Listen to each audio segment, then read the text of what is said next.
Hi, Nidus Insight family. Okay, so this message is going to be about beware of people who either compliment you too much or just plain hate on you to your face. Okay, all right. Um, so that's what we're going to talk about today. I put see that they're the same. They're the same thing to me. Both they both are the same to me.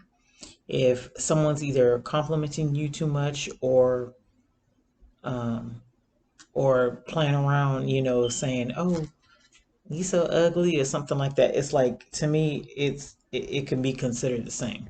Okay, so maybe they're either a narcissist and they could be either covert, which they try to hide stuff that they really feel about you. Okay, confirmation, no. Or they're overt, which is they just plan on blatantly hating on you, period. Like if they tell you stuff, it's like sometimes they people do it with joking. They're trying to they're joking around, but don't they say like 50 or 60% of joking is the truth? Okay, so so it's really something that they actually think or feel about you, okay, in some way or another. And let's see. So when there's no middle ground, I feel like there's a problem.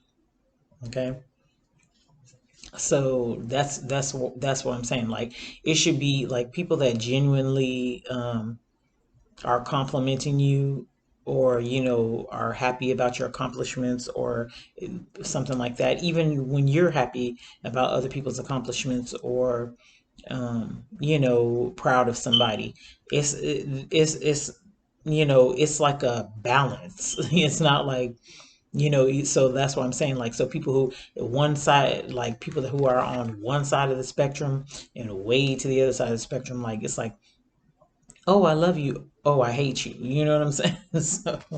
So there should be a middle ground when something is genuine. Okay, when a compliment is genuine, or like when someone's genuinely proud of somebody. Okay. So let's see. Regular friends and family, yeah, like your real friends and family, they have a balance when they compliment you, like I just said.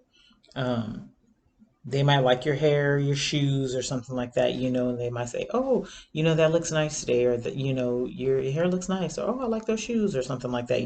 So it's a balance with it. Okay, but when there are extremes, then that's a red flag for me. Okay. um like when you have family members and friends who like never compliment you too, then that's a red flag too. It's like you can never be proud of me for something that I did, for an accomplishment. So that's definite sign that there's something going on there. Like they might seriously be a narcissist or something like that, because it's like, how can you, I've never heard you in 10 years say uh that you were proud of me for something that I've accomplished. Then yeah, then we have some problems, because I know I'm always complimenting people, and I'm very proud of people when they accomplish things, or sometimes not even when they accomplish the thing yet. When they're striving to accomplish the thing, then I'm proud of them. Okay, so yeah, so that you might want to look out for things like that. So let's see. They always got something negative to say. Like even when they, well, we get a whole bunch of confirmations, huh? They got something negative to say, even when they like something or compliment you. Then, but they're still putting you down. Like it's like something's not right about that. So like, so yeah, so how does that work, if like they always got something They it's like I've been in conversations with people and it's like they're trying to tell you, oh, and trying to compliment you and say, oh, well, such and such, that's good. But then it's like in the next sentence, then they say, oh, but something like they try to put you down. People are so funny. I'm sorry. Sometimes you gotta laugh. Y'all gotta laugh at the devil, okay?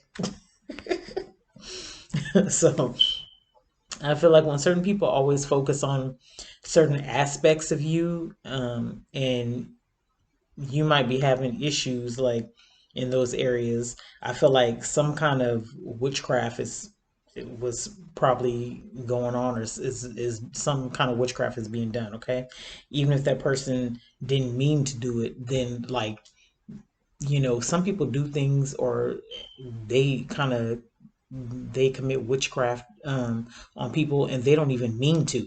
Like they're just it's just something that they feel with inside themselves. So 9 times out of the 10, it's probably insecurity or some kind of insecurity about some certain area in their life.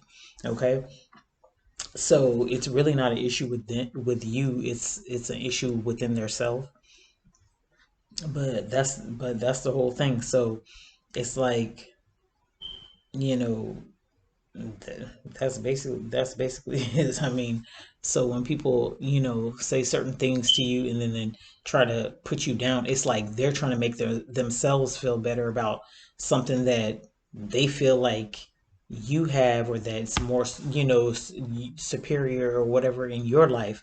And we might not even feel like that, right? I mean, to be honest, like I love like hearing other people's accomplishments. I'm proud of them and stuff and of the things that they're doing and the new things in their life that they got going on.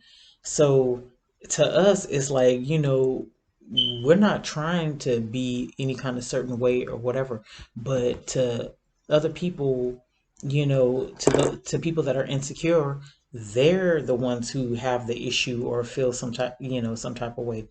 And I know myself, I'm trying to like you know I've tried to put not like put myself down, but like try to make myself less than around certain people before, because like I didn't want them to feel a certain way or something like that. But mostly everybody's saying now like, no, that's not right. You don't do that because um that's is really is just really, I'm not trying to be mean, it's really not our problem.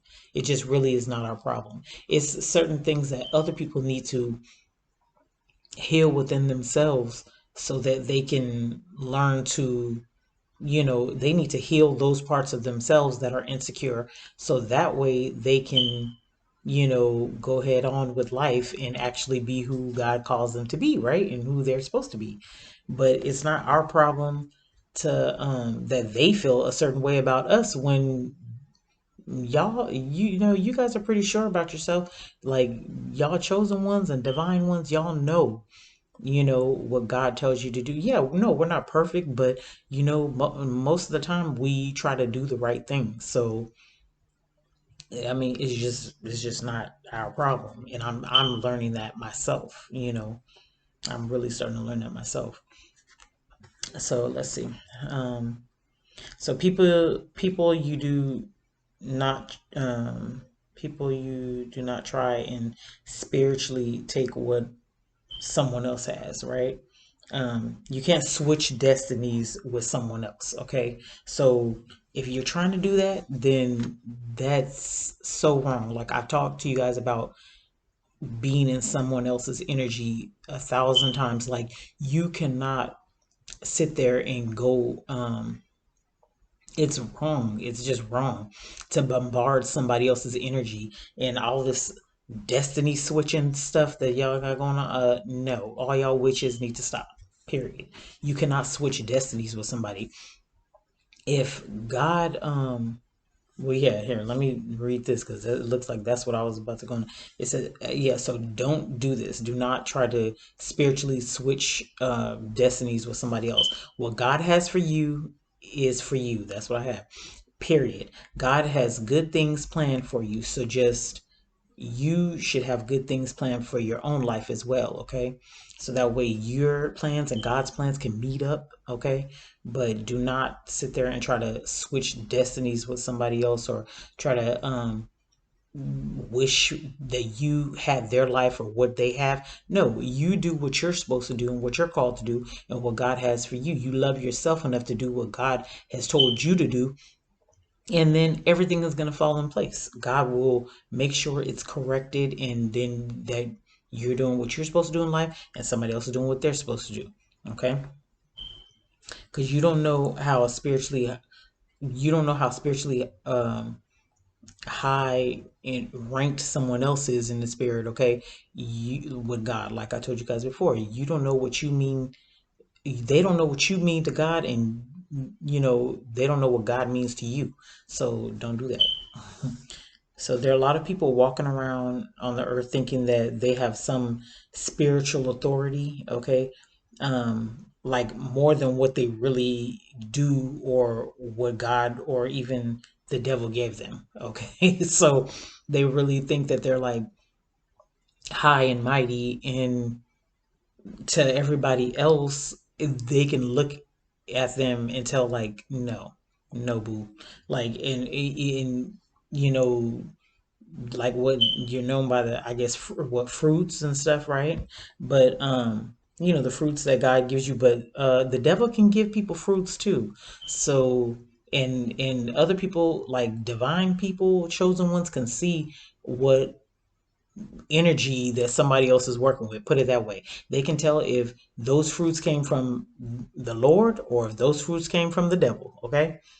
And that's ego, okay? That people are in. If they think they're so spiritually high ranked,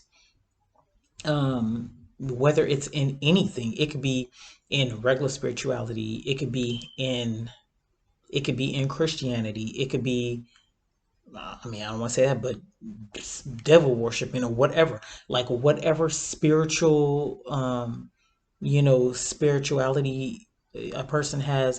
If they think that they are so much more than anybody else and that they know so much more, they probably don't. Okay, it's newsflash. It's probably just ego. Okay, and that also again has to do with insecurity and low self-esteem. So it's like don't do that, because people who really are trying to do something out here and do what God tells them to do, we don't think like that. We don't even think like that. Okay. Let's see. Let me hurry up. Okay, so some people's egos are so big that their um fleshy coincidenceness gets them in trouble. That's what I put. Their flesh gets them in trouble because they start messing with someone in the spirit because they think they're so highly ranked, because they feel that they have more spiritual power, and then they find out that they are messing with they're really messing with a real child of God, okay? They're really messing with God's child. And then the Bible says, touch not my anointed, right? And do my prophets no harm, right? So they think that they're so spiritually ranked, but then once they find out that they really messed with the real one and they was the karmic, that they're the karmic, then it's a problem, right? All right, so this spiritual ego is how you find out who God really is, okay? And that's all I have for you guys today. Thanks. Bye.